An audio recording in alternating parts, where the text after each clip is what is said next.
Hello everybody and welcome to the 10th and final part of the Let's Read. It's taken like 4 hours or something, so we're all thankful that this last part is short. Chapter 28, and then ... Turtle never told. She went to the library every Saturday afternoon, she explained, which was partly true. Make your move, Turtle, you don't want to be late for the wedding. The ceremony was held in Shin-Hoo's restaurant. Grace Wexler recovered from a world record hangover, draped a white cloth over the liquor bottles, and set a spray of roses on the bar. No drinks would be served today. Radiant in her wedding gown of white heirloom lace, the bride walked down the aisle, past the tables of well-wishers on the arm of Jake Wexler. Mr. Hu, the best man, beamed with pride at the light footsteps as he supported the knee-knocking, nervous groom. A fine red scar marked Angela's cheek, but she looked content and lovely as ever in her pale blue bridesmaid gown. The other bridesmaid wore pink and yellow with matching crutches. The guests cried during the wedding and laughed during the reception. Flora Bobek smiled and cried at the same time. "You did a good job altering the wedding dress, Baba," Turtle said, which made the dressmaker cry even harder. "A toast to the bride and groom," Jake announced, raising his glass of ginger ale. "To Crow and Otis Amber." The heirs of Uncle Sam Weston clinked glasses together with members of Good Salvation Soup Kitchen, sobered up for the happy occasion. To Crow and Otis Amber. Apartment 4D was bare. For the last time, Judge Ford stared out the side window to the cliff where the Westinghouse once stood. She would never solve the Westing puzzle. Perhaps it was just as well. Her debt was finally repaid. With interest, the money she received from the sale of share for Westing Towers would pay for the education of another youngster, just as Sam Westing had paid for hers. "Hi, Judge Ford. I came to say goodbye," Chris said, wheeling himself through the first door. "Oh, hello, Chris. It was nice of you. But why aren't you studying? Where's your tutor?" She looked at the binoculars hanging from his neck. "You haven't been bird watching again, have you? There'll be plenty of time for birds later. First you have to catch up on your studies if you want to get into a good college." Good heavens, she was starting to sound like Mr. Hu. "Will you come see me?" Chris asked. "It gets sort of lonely with Theo away at college."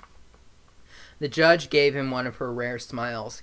He was a bright youngster. Real smart, Sandy had said. He had a good future. Sandy had said that too.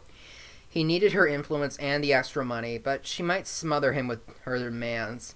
"I'll see you when I can, and I'll write to you, Chris. I promise." Whose little foot ease, patent pending, was selling well in drugstores and shoe repair shops. "Once you capture the Milwaukee market, I'll take you to China," James Hu promised his business partner. "Okay," Madame Hu replied, toting up accounts on her abacus. No hurry. She had a lot of friends in Sunset Towers now. No more cooking, no more tight dresses slid up to her thigh. Her husband had brought her a nice pantsuit to wear when they called on customers, and for her birthday, Doug had given her one of his medals to wear around her neck. The secretary to the president of Schultz Sausages was back on the job. Her ankle mended, Siddle Pulaski had discarded her crutches. She had all the attention she could need without them. After all, she was an heiress now. It wasn't polite to ask how much, but everybody knew that Sam Westing had millions. Of course, she could retire to Florida, she said, but what would poor Mr. Schultz do without her? And then one unforgettable Friday, Mr. Schultz himself took her to lunch. Jake Wexler had given up his private practice, both private practices. Now that he'd been appointed consultant to the governor's inquiry panel for state lottery, thanks to a recommendation by Judge Ford. Grace was proud of him, and his daughters were doing well. In fact, everything was fine. Just fine. Who's on First was a great success. Grace Wexler, the new owner, offered free meals to the sports figures who came to town, and everybody wanted to eat where the athletes ate. The restaurant's one windowless wall was covered with autographed photos of Brewers, Packers, and Bucks. Grace straightened the framed picture of the smiling champion, signed, "To Grace W. Wexler, who serves the #1 food in town, Doug Hu." She certainly was a lucky woman, a respected restaurateur, wife of a state official, and mother of the cleverest kid who ever lived. Turtle was going to be somebody someday. Aww! She's slightly less reprehensible now. A narrow scar remained, and would always remain, on Angela's cheek. It was slightly raised, and she had developed a habit of running her fingers along it as she pored over her books. Enrolled in college again, she lived at home to save money for years of medical school ahead. She returned the engagement ring to Denton Deer and not seen him since Crow's wedding. Ed Plum had stopped calling after 10 separate refusals.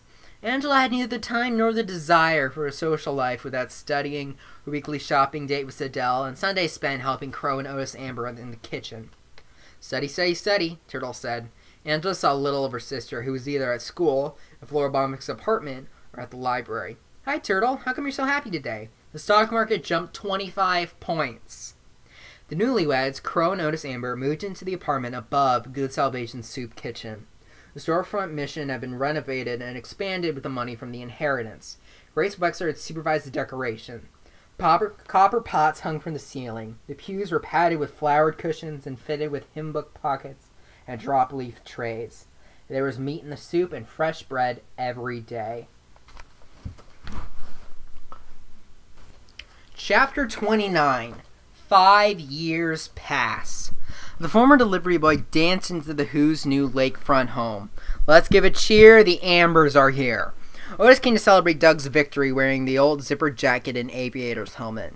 He'd even let a little stubble grow on his chin. The only thing missing was his delivery bike. They had come in the soup kitchen van. Thank you for the generous donations, Mr. Who. God bless you, Crow said. Otis and I distributed the inner souls among our people. It helped their suffering greatly. She looked worn, her skin pulled back against her fragile bones, and she still wore black. Mr. Who, on the other hand, was stouter and less angry. In fact, he was happy. Business was booming. Milwaukee loved Who's little foot ease, and so did Chicago and New York and L.A., but he still had not taken his wife to China.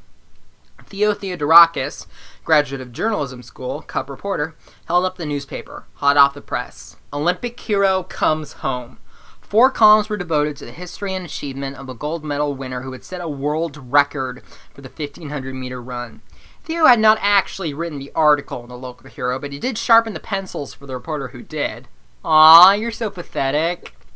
Take a bow, Doug, Mr. Who said, beaming. Doug leaped on a table and thrust his index fingers high in the air.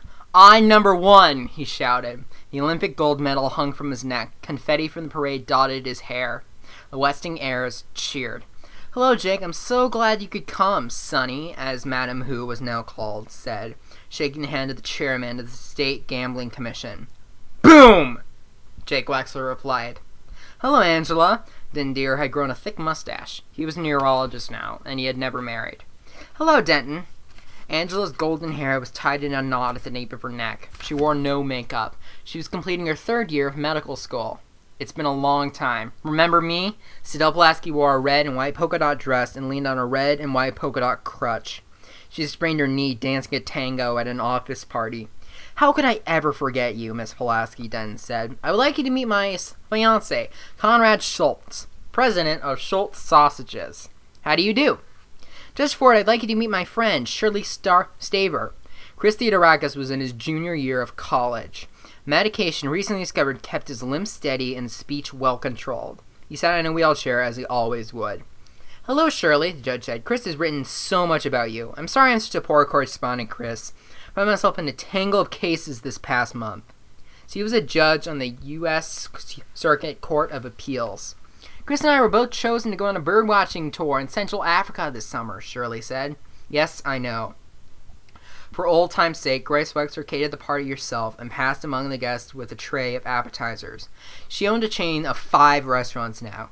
Who was on first, who was on second, who was on third, who was on fourth, and who was on 5th. Who's that attractive young woman talking with Flora Bombeck? Theo asked. Why, that's my daughter Turtle. She's really grown up, hasn't she? 2nd year of college and she's only 18. Calls herself T.R. Wexler now. T.R. Wexler was radiant. Earlier that day, she had won her first chess game from the master.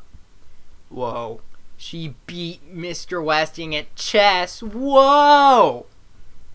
And finally, last chapter. Chapter 30. The end? Question mark?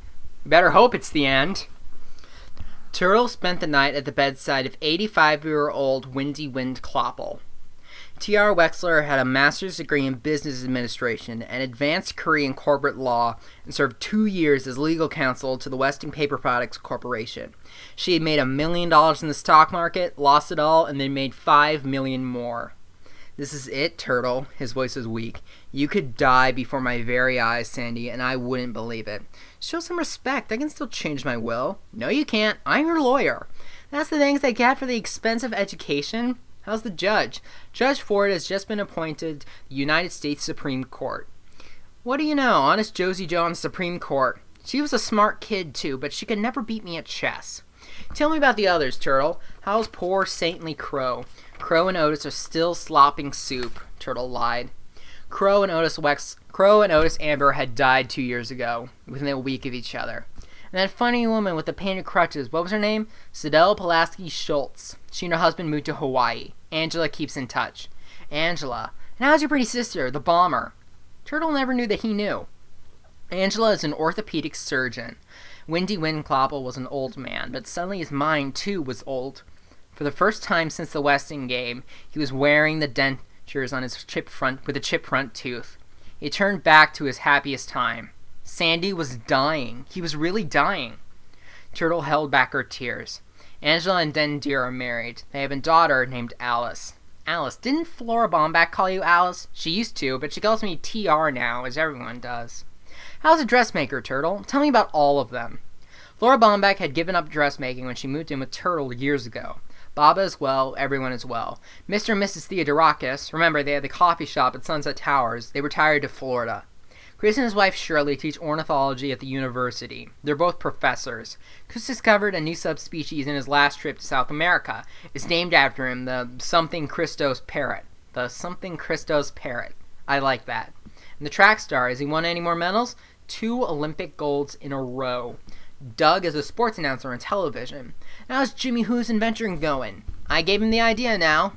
It looks like a real winner, Sandy. Mr. Who, too, was dead. Sunny Who finally made her trip to China, but returned to carry on the business. And tell me about my niece, Gracie Windclopple. Does she still think that she's a decorator? Mom went on to the restaurant businesses and has a chain of 10. 9 are quite successful. I keep telling her to give up on Who's on 10th, to cut her losses, but she's as stubborn as ever. Guess she hangs on to it because it's in Madison to be near Dad. He's now the state crime commissioner. He's well qualified for the job. And your husband, how's his writing coming along?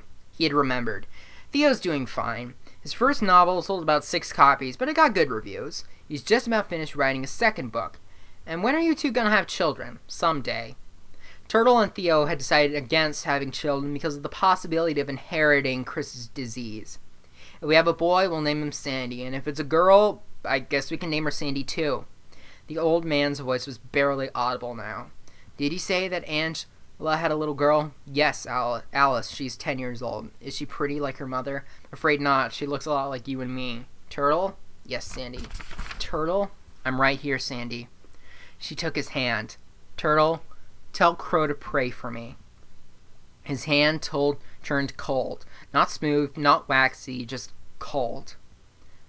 Turtle turned to the window. The sun was rising out of Lake Michigan. It was tomorrow. It was the 4th of July.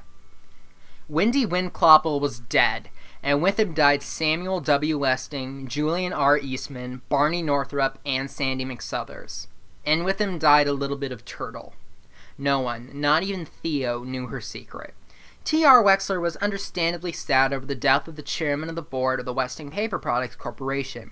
She'd been his legal advisor. She would inherit his stock and serve as a director of the company until she, too, would be elected chairman of the board. Veiled in black, she hurried from the funeral services. It was Saturday, and she had an important engagement. Angela brought her daughter, Alice, to the Wexler Theodorakis mansion to spend Saturday afternoons with her aunt. There she was, waiting for her in the library.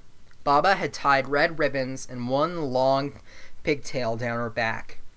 Hi there, Alice, T.R. Wexler said. Ready for a game of chess?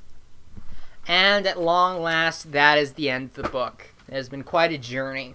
So, about the Westing game as a book, I would say that as it's written, it has a very, very conversational type of tone. It slips in and out very quickly from the point of view of just an omniscient narrator and the point of view of some of the characters. It's very, very fast, sudden. There's no transition, so it's a little hard to catch, but I like it a lot. This book won the Newbery Medal, which, as I understand, is pretty big. So, I don't think that you should go read the Weston game because I just read it to you, but hey, it was a fun experience. If I ever do another one of these, it's probably going to be The Phantom Tollbooth, because The Phantom Tollbooth is one of my favorite books ever. I guess I'll just see you around then. Bye! Happy 4th of July! Maybe.